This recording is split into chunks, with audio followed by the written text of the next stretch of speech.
निगरां वज़ीर-ए-आज़म अनवार-उल-हक काकड़ अक़वाम मुत्तहिदा general assembly के 78वें इजलास से खिताब के लिए अमरीका पहुंचे तो सिफारतखाने के अमले ने उनका इस्तकबाल किया। अक़वाम मुत्तहिदा जनरल असम्बली इजलास के दौरान साइड लाइन्स पर वज़ीर-ए-आज़म ने बहुत से आलमी रहनुमाओं, बैनुल अक़वामी कंपनीज के सरबराहान से मुलाकात के साथ साथ मुतअद्दिद फोरम्स और अमरीकी थिंक टैंक से भी खिताब किया और आलमी और इलाकाई इशूज़ पर पाकिस्तान के मौक़िफ़ को भरपूर अंदाज में पेश किया। वज़ीर-ए-आज़म ने अमरीकी थिंक टैंक से खिताब करते हुए आलमी मुआशी और सियासी सूरत हाल के तनाजुर में पाकिस्तान के किरदार को उजागर किया। सस्टेनेबल डेवलपमेंट गोल्स से निगरां वज़ीर-ए-आज़म ने खिताब करते हुए कहा कि पायदार तरक्की के अहदाफ के हुसूल के लिए तरक्की पजीर ममालिक को वसाइल फराहम करना होंगे। उन्होंने कहा कि यकसां तरक्की के लिए ज़रूरी है कि कर्ज में फंसे मुल्कों के लिए लाहे अमल तैयार किया जाए। Excellencies, ladies and gentlemen, 8 years after the adoption of Agenda 2030, only 12% of the SDG targets are on track. Poverty, food insecurity, and debt distress are on the rise. The polycrisis of COVID, climate, and conflicts have devastated the economies of developing countries. Pakistan is a prime example. The crisis of lives and livelihoods has been further exacerbated by a morally bankrupt international financial system. The financing gap to achieve the SDGs has risen to 4 trillion annually. Ladies and gentlemen, in the preparation for this SDG summit, Pakistan has consistently urged for a significant surge in SDG financing. We are glad that the political declaration has endorsed several proposals advanced by Pakistan and other developing countries. First, we welcome the endorsement of the UN Secretary General's SDGs stimulus. This could generate over $500 billion in concessional finance for the countries facing liquidity challenges. Second, we also endorse the early recapitalization of multilateral development banks and enlarge concessional projects and portfolio lending for the SDG and climate goals. Third, the agreement to rechannel SDRs for development is an important advance. Pakistan urges that all $400 billion in unused SDRs be so repurposed. We will also continue to press for the creation an additional $500 billion in SDRs directly linked to SDG targets rather than IMF quotas. Fourth, a durable solution is needed for the debt problems facing the 59 countries in debt distress. This could include a further extension of the G20's debt suspension, accelerated decisions under the common framework and assurance of net inflows by the IFIs. Excellencies, at the forthcoming COP28, Pakistan will seek climate justice. Our developed country partners must fulfill their pledge to provide $100 billion annually in climate finance. निगरां वज़ीर-ए-आज़म अनवार-उल-हक काकड़ ने वबाई अमराज की रोकथाम, तैयारी और रद्द-ए-अमल के मौजू पर summit से खिताब किया। Ladies and gentlemen, the COVID-19 pandemic caught the world by surprise. A tiny virus killed 6.915 million people, locked down national economies and world trade, and evoked the best and the worst in human beings. With human ingenuity and the power of targeted research and development, the world was fortunate in being able to have developed a vaccine, which is cause for optimism about the future. Yet there are several reasons for concern and dismay. First, the inequity in the distribution of the vaccine, with rich countries hoarding the vaccine without concern for the poor. Second, the resistance by corporate interest, supported by their host governments, to allow the wider and enhanced production of the vaccine by asserting their intellectual property rights. Third, the inequality in financial support mobilized by the rich and poor countries to recover from the pandemic. And last, even in the face of this common danger to mankind, some major powers could not resist the strategic temptation to point fingers at their advisory. Excellencies, we must not repeat these negative aspects in a future pandemic or health crisis. First, science must be put at the disposal of all humanity. Access to a scientific breakthrough or discovery, which is essential to save lives, cannot be protected regardless of IP rights. This should be treated as a global public good and be available to all countries and companies. Second, commercial companies or private donors and actors should not be put in charge of determining vaccine or medical production and distribution. This should be determined in intergovernmental negotiations under the auspices of WHO. Third, we should also commit to remove trade barriers, strengthen supply chains, facilitate the movement of medical and public health goods, diversify manufacturing capacities across regions, and promote technology transfer for developing countries. Fourth, financing effective national, regional, and global health emergency preparedness will require approximately US $30 billion per year, including an estimated gap of $10 billion in new external financings per year outside current official development assistance levels. This should be provided from all sources, including allocation of SDRs or the recapitalization of multilateral, regional, or national development banks. While this high-level meeting and the adoption of political declaration will help to galvanize political will, we believe that the issue of pandemic preparedness, prevention, and response can be best addressed through a legally binding treaty as mandated by the World Health Assembly. This is being currently negotiated in Geneva. It is time for the international community to rise up to the challenge and ensure better preparedness through legally binding obligations for building resilience against future pandemics. I thank you. निगरां वज़ीर-ए-आज़म ने climate ambition summit में वबाई अमराज की रोकथाम, तैयारी और रद्द-ए-अमल के मौजू पर आला सतह इजलास से खिताब किया। निगरां वज़ीर-ए-आज़म ने माहौलियाती तब्दीली के हवाले से मुनक़्क़दा समिट से खिताब करते हुए कहा कि माहौलियाती तब्दीली के चैलेंजेस से निमटना हमारी तरजीहात में शामिल है।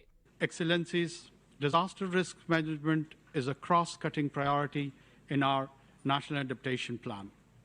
Within the last year, we have undertaken significant steps in enhancing Pakistan's early warning capacity, including by updating our National Flood Protection Plan.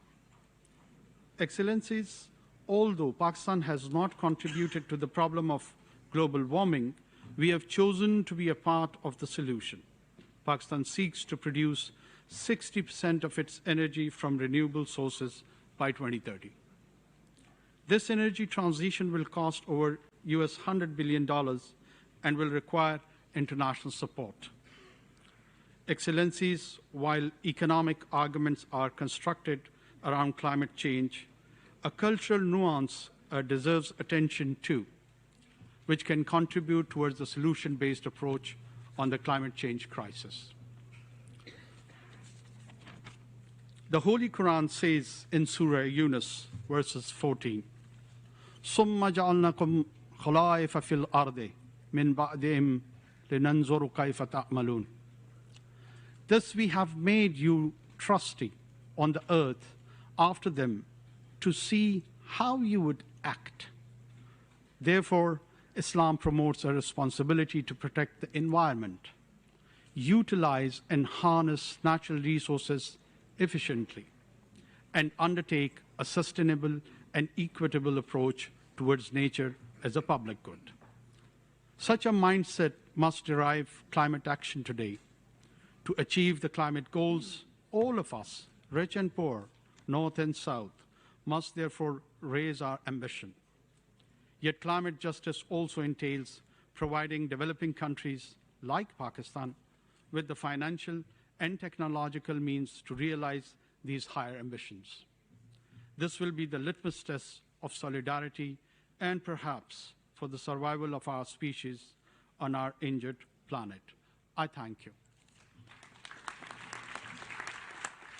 वज़ीर आज़म ने फाइनेंसिंग फॉर डेवलपमेंट पर आला सतह मुकालमे में शुरका से खिताब किया।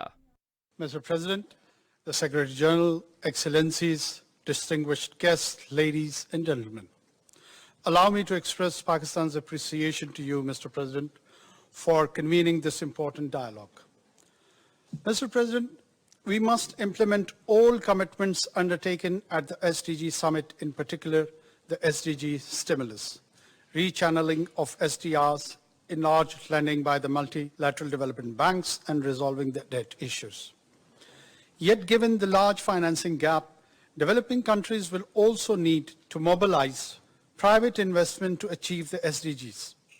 Unfortunately, most private sector investment flows to the advanced economies, some to mature energy markets, and virtually none in the rest of developing countries. The United Nations system should address the reasons for the paucity of private investment in the developing countries, which include high country and currency risk, weak capacity to prepare viable investment projects, the high cost of capital, and deficient regulatory frameworks. An investment proportion entity could be established under the UN's umbrella as a public-private partnership to, one, create and enlarge the capacity of developing countries to identify the proposed SDG-related bankable projects, develop a template for national and international regulatory frameworks to incentivize private investment, and third, develop measures to de-risk such SDG-related investment, for example, through green bonds, blended finance, sovereign guarantees, insurance schemes, and first loss mechanisms. 4, negotiate a revised method for calculating risk with credit rating agencies to lower the cost of capital and connect all the stakeholders on one platform. This UN-affiliated entity could also create a professionally managed project unit which could, one, utilize the UN's 130+ country offices and specialized agencies to develop the capacity of developing countries to prepare, structure, and implement SDG-oriented projects. Also help national governments to develop the regulatory and incentive structures to attract private investments and help accelerate the preparation of national projects. Last, authentic projects for their relevance to the SDGs. Pakistan will further elaborate this proposal during the proceedings of General Assembly. I thank you.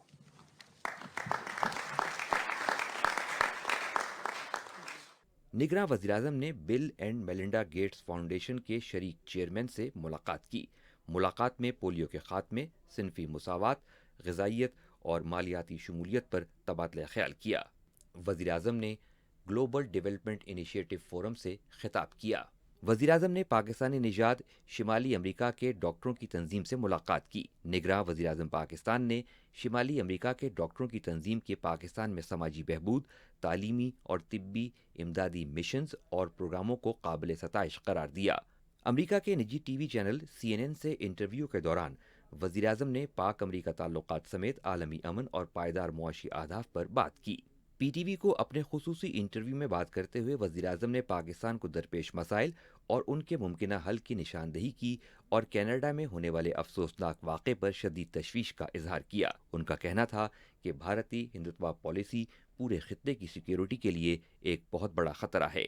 एक तो जो objective standing है भारत की और उसके image की और उसकी ब्रांड की, मैं समझता हूँ ये खालिस्तान के रहनुमा को भारतीय रियासती एजेंटों ने जिस तरीके से उनको शहीद किया है, वो मासूम थे, इसलिए मैं उनको शहीद समझता हूँ। जिस भी इंसान की, मासूम इंसान की जान ली जाए, ये एक जुर्म अज़ीम है। और कुरान हकीम के अल्फाज में इट्स टेंट अमाउंट, ये मुतरादिफ है इसके कि पूरी इंसानियत, अगर एक इंसान का कत्ल होता है तो पूरी इंसानियत का कत्ल हुआ है। तो भारत ने बतौर रियासत इंसानियत का कत्ल किया है कैनेडियन सॉइल पे, कैनेडियन सरजमीन पे, जिसकी जितनी मजम्मत की जाए वो कम है। क्या हम इसको उठाएंगे? हम मुख्तलिफ हवालों पे ज़रूर उठाएंगे, और इसलिए नहीं उठाएंगे कि हम हिंदुस्तान के ख़िलाफ़ कोई प्रोपेगेंडा करना चाहते हैं।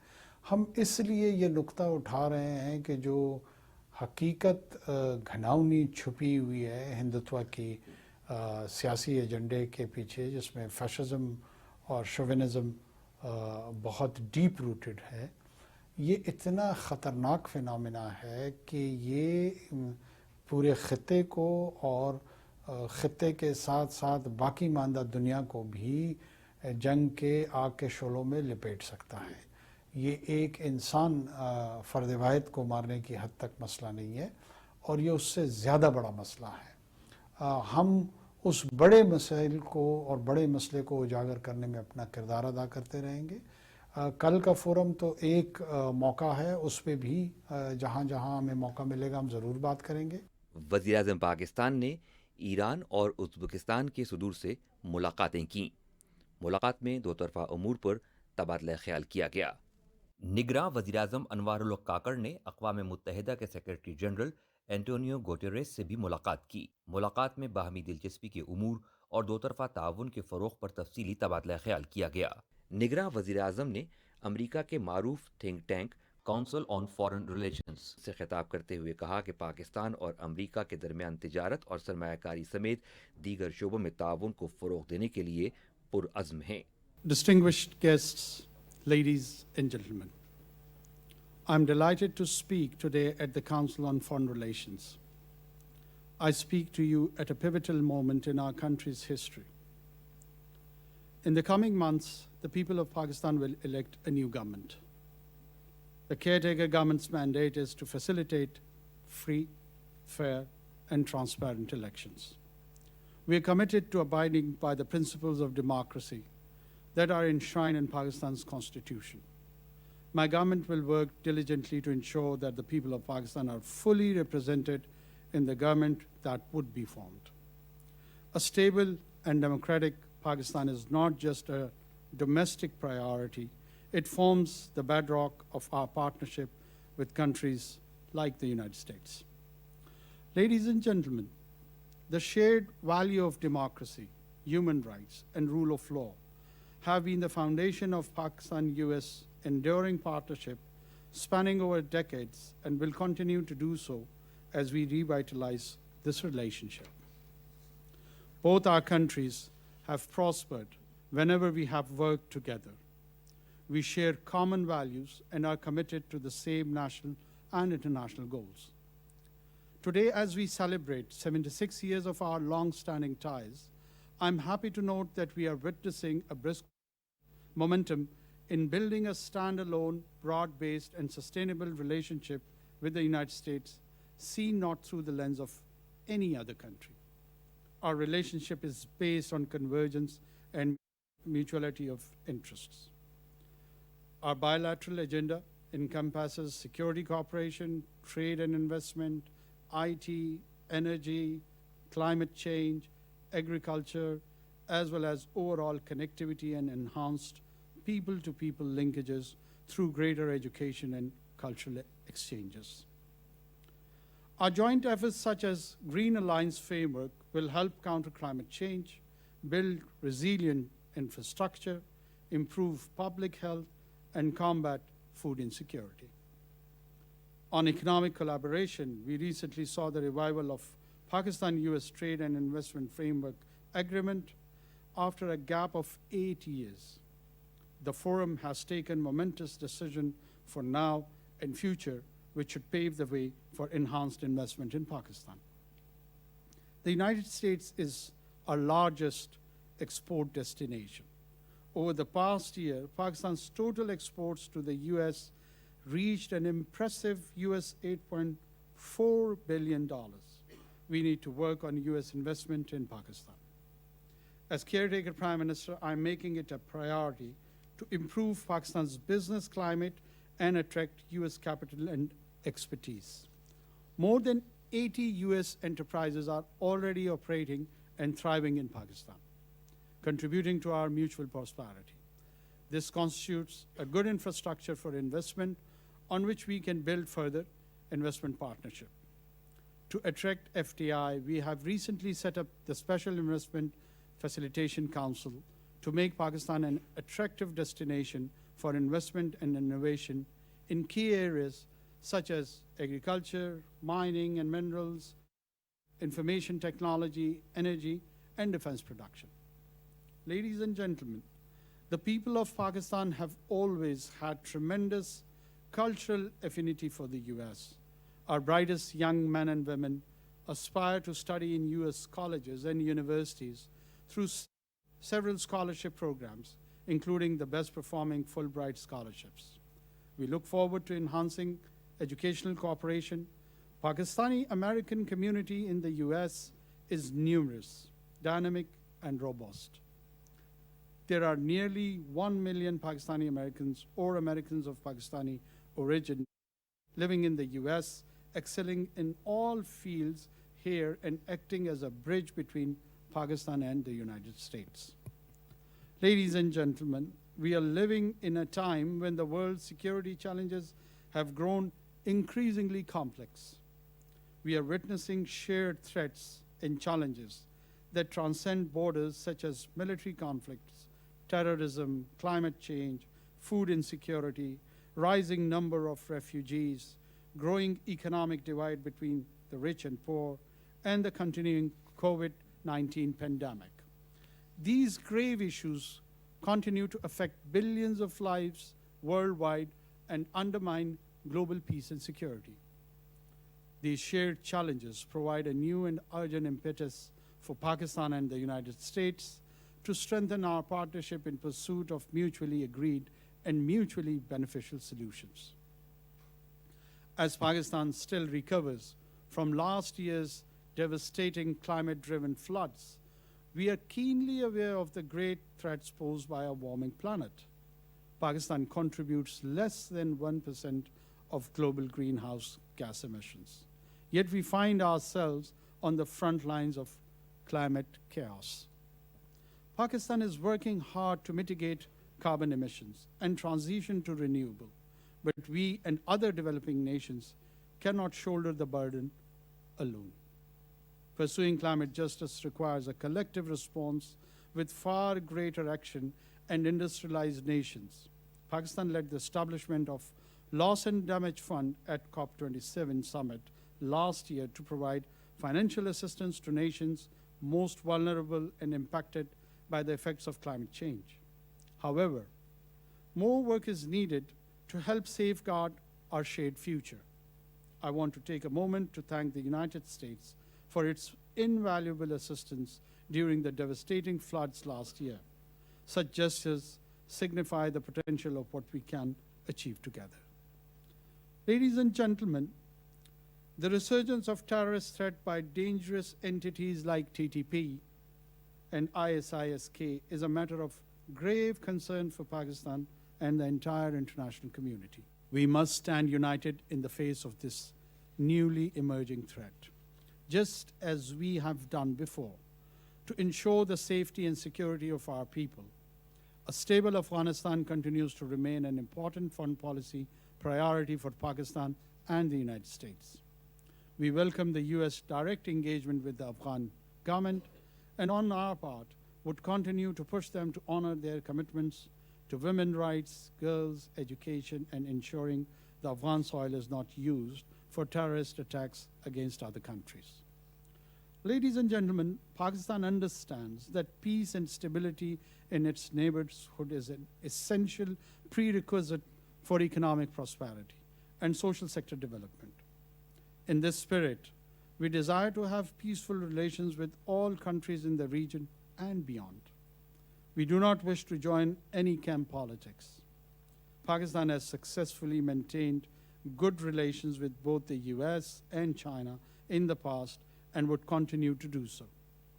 Rather than seeing these relationships as a zero-sum game, we believe that both relationships can coexist and flourish simultaneously. Ladies and gentlemen, Pakistan remains desirous of peaceful relations with India. But our quest requires reciprocal sincerity by the Indian government. The measure taken by India in 2019 in the Indian illegally occupied Jammu and Kashmir have pushed our region into a dangerous and dark alley. The government and the people of Pakistan are deeply concerned about the deteriorating human rights situation in IIOJK, including attempts by the BJP government to change the demographic structure of the occupied territory.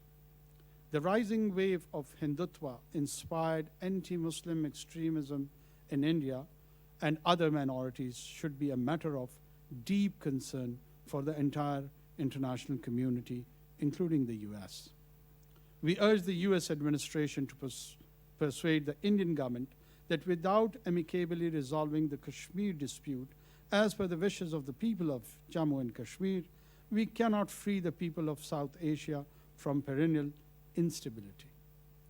Ladies and gentlemen, I firmly believe a strong Pakistan-US relationship can be a force for stability and progress in South Asia and beyond. But enduring partnerships are not built overnight. They require patience, understanding, and investment on both sides. As Pakistan moves into a new phase in its democratic journey, I'm optimistic about deepening ties between our countries. The US continued support and engagement will be crucial economically, diplomatically, and in promoting people-to-people ties. Pakistan today stands ready to work with the United States and all partners who share our vision of a peaceful, prosperous world where cooperation triumphs over conflict. Thank you. अमरीकी think tank council on foreign relations से खिताब के बाद वज़ीर आज़म ने सहाफ़ियों के सवालात के जवाब दिए। अक़वाम मुत्तहिदा जनरल असम्बली के 78वें इजलास में पाकिस्तान की नुमाइंदगी करते हुए वज़ीर आज़म ने मसला कश्मीर, अफ़गानिस्तान, मौसमियाती तब्दीली, इस्लामोफोबिया समेत बहुत से आलमी उमूर पर पाकिस्तान का उसूली मौक़िफ़ पेश किया। Bismillahirrahmanirrahim. Mr. President, Excellencies, Head of State, Government and Delegations, ladies and gentlemen, on behalf of the government and people of Pakistan, I convey to you, Mr. President, our warm congratulations on your elections to guide the work of this historic session of the UN General Assembly. I'm confident that your vast diplomatic experience and the sunny disposition of your beautiful island country will enable you to steer this assembly to a most successful conclusion. Mr. President, we are meeting at a tense and pivotal moment in modern history. Conflicts rage in Ukraine and in 50 other places around the world. Tensions between the global powers have continued to escalate. We see the rise of new and old military and political blocs. Geopolitics is resurging when geoeconomics should have primacy in the world. The world cannot afford Cold War 2.0. There are far greater challenges confronting humankind which demand global cooperation and collective action. The world's economic prospects also appear gloomy. Global growth is slow. High interest rates could trigger a recession. A succession of exogenous shocks, COVID, conflict, and climate change have devastated the economies of many developing countries. Many countries of the global south have barely managed to stave off defaults. Poverty and hunger have grown, reversing the development gains of 3 decades. At yesterday's SDG summit, far-reaching commitments were made to implement the Sustainable Development Goals. We must ensure implementation of the SDG stimulus, the rechanneling of unused special drawing rights for development, development banks, and the resolution of the debt problems of the 59 countries in debt distress. Pakistan also looks forward to the fulfillment of the climate change commitments made at COP28 by the developed world to provide over $100 billion in annual climate finance, allocate at least half of such finance for adaptation in developing countries, operationalize the fund and funding arrangements for loss and damage, and accelerate their carbon emission. Mitigation targets to keep alive the goal of restricting global warming to 1.5 degrees centigrade. Attempts to selectively provide these funds on the basis of geopolitical considerations should be resisted. Mr. President, Pakistan's triple food, fuel, and finance challenge is a prime illustration of the impacts of COVID, conflicts, and climate on developing countries. Pakistan is one of the worst affected countries from the impacts of climate change. The epic floods of last summer submerged a third of our country, killed 1,700, and displaced over 8 million people, destroyed vital infrastructure, and caused over $30 billion in damage to Pakistan's economy. Pakistan is gratified by the commitment of over $10.5 billion for Pakistan's comprehensive plan for recovery, rehabilitation, and reconstruction with resilience.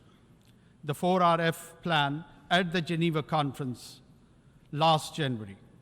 Specific projects are being submitted to ensure timely funding and execution of the 4RF plan.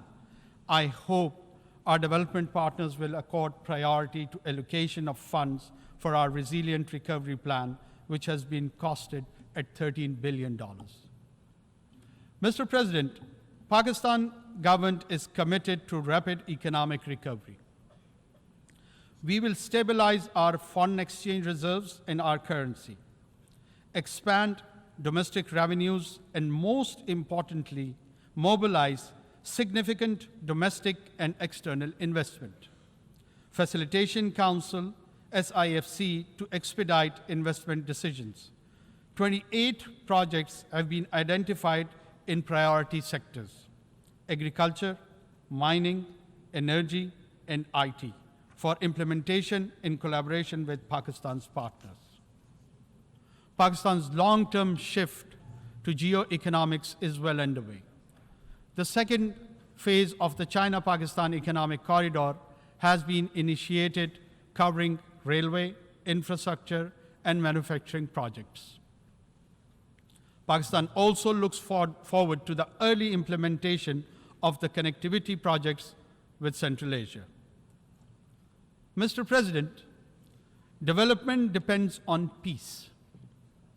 Pakistan is situated in one of the least economically integrated regions in the world.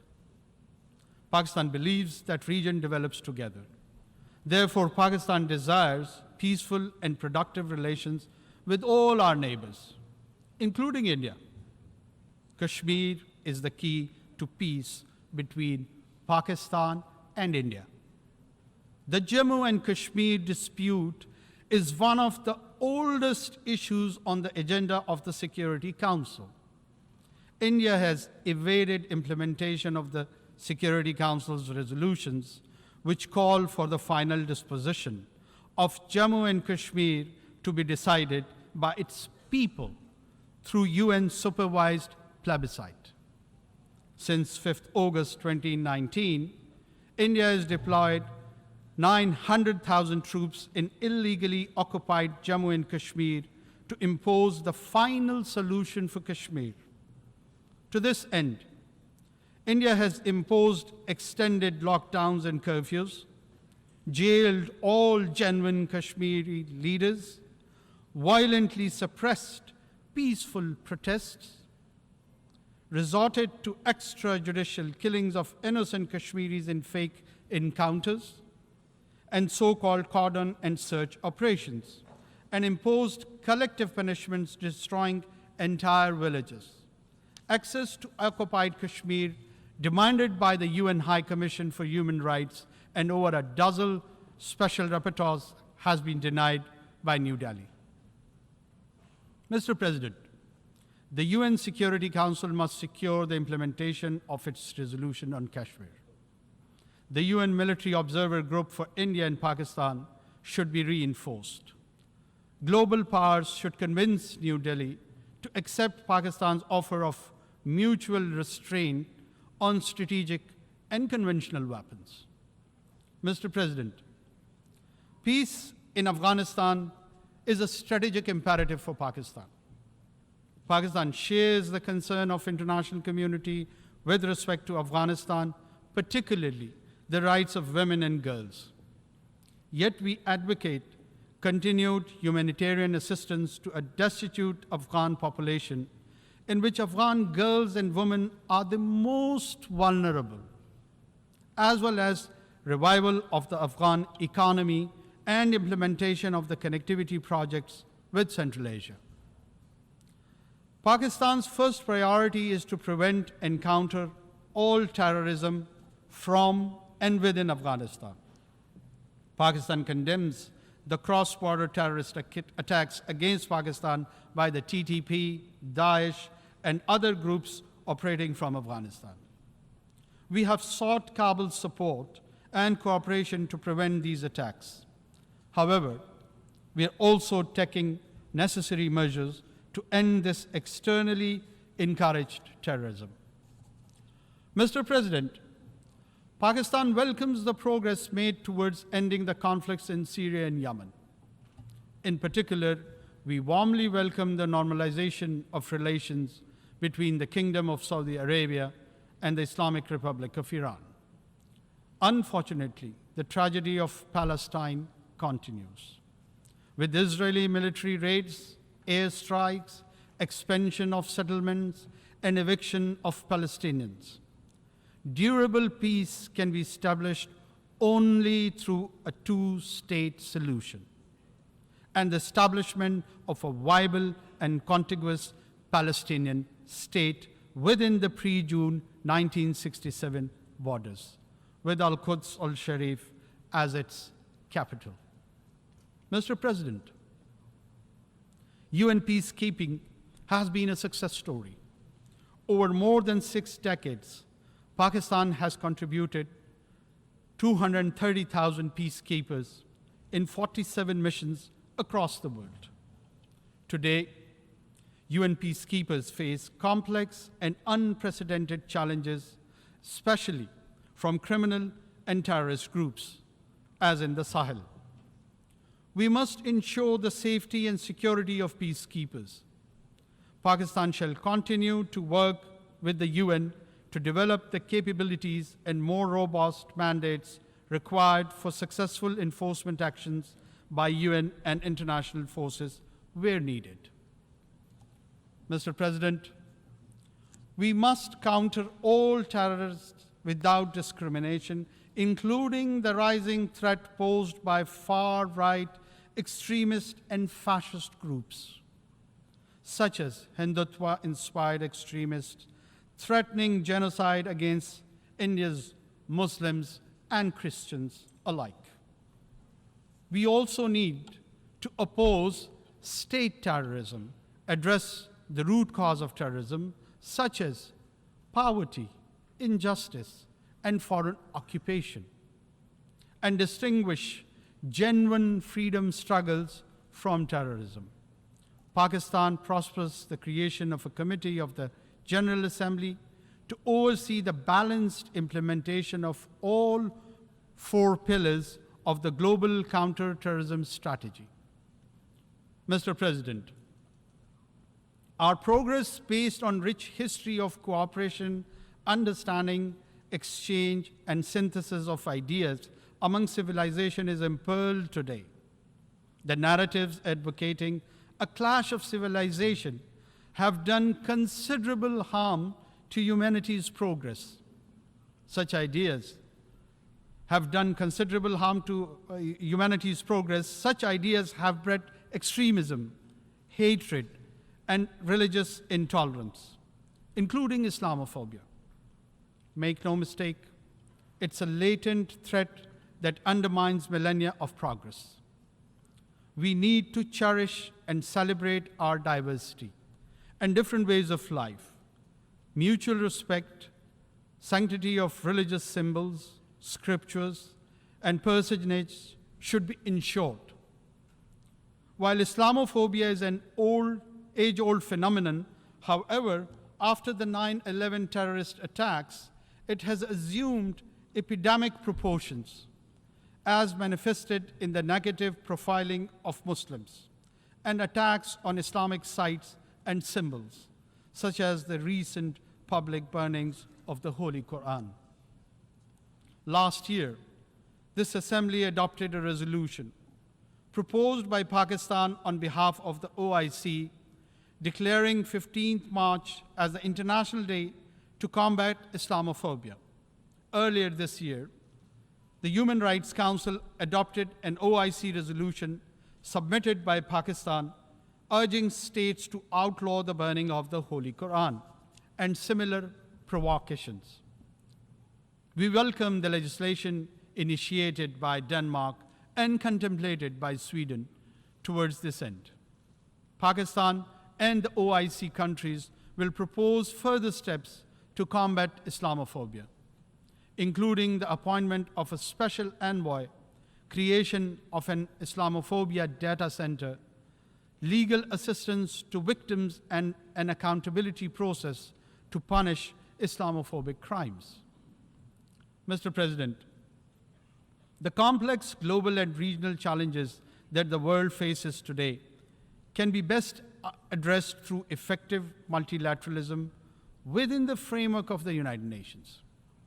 However, multilateralism is being eschewed due to the unilateral policies of and strategic rivalry and tensions between global powers. Pakistan will continue to work actively to strengthen multilateral institutions and enhance global cooperation. Pakistan looks forward to continuing negotiation on the scope and elements of the Summit of the Future and the Pact for the Future, building on the convergence that emerged in earlier consultations. The summit's preparatory process must not disrupt existing negotiating processes, such as the intergovernmental negotiations on the reform of the Security Council. Mr. President, Pakistan does not believe in elitism. With the Committee of Nations, the UN Charter principles of equality and sovereignty must be preserved in the interest of global peace and prosperity. Pakistan believes that additional permanent members to the Security Council will further erode its credibility and legitimacy. The widest possible agreement can be best achieved on the basis of the Uniting for Consensus Group's proposal for expansion of the Council only in the non-permanent category, with provision for a limited number of long-term seats. Mr. President, Pakistan believes that to build, preserve, and promote peace and prosperity today and in the future, it is vital to reduce great power rivalry and tensions, ensure strict adherence to the UN Charter, consistently implement Security Council resolutions, eliminate the root cause of conflicts, and respect the principles of non-use of force, self-determination, sovereignty, and territorial integrity, non-interference in the internal affairs of the states, and peaceful coexistence. Pakistan will work diligently and actively with all member states to realize these vital elements of a new, equitable, and peaceful world order. I thank you.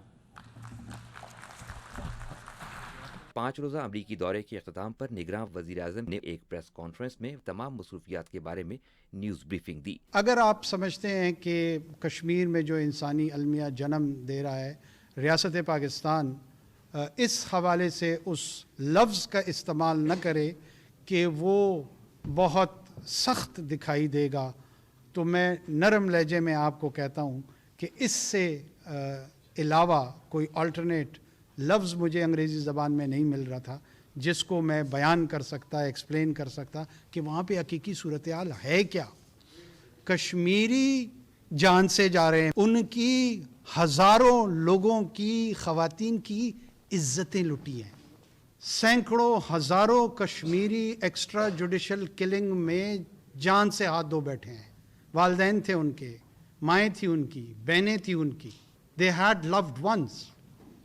اور میں یہاں بیٹھ کے یہ سوچوں کہ genocide کا لفظ کہیں گرا نہ گزر جائے کسی کے کام پہ، کسی بھی سیاسی جماعت کو الیکٹورل پروسیس سے نہ روکنے کا ارادہ ہے۔ اب اگر کوئی بھی شخص پاکستان کی قوانین کی خلاف ورزی کرتے ہوئے توڑ پھوڑ کرے گا، آگ لگائے گا، لوگوں کے جان و مال کے لیے خطرہ ثابت ہوگا، پاکستان کی قوانین نہ اس کی اجازت کسی پی ٹی آئی کے ایکٹیوسٹ کو دیتے ہیں، نہ جمعیت کے ایکٹیوسٹ کو دیتے ہیں، یکساں قوانین ہے، یکساں لوگوں کے لیے ہے۔ جس کے بعد نگراں وزیر اعظم اپنا دورہ مکمل کر کے وطن واپس روانہ ہوئے۔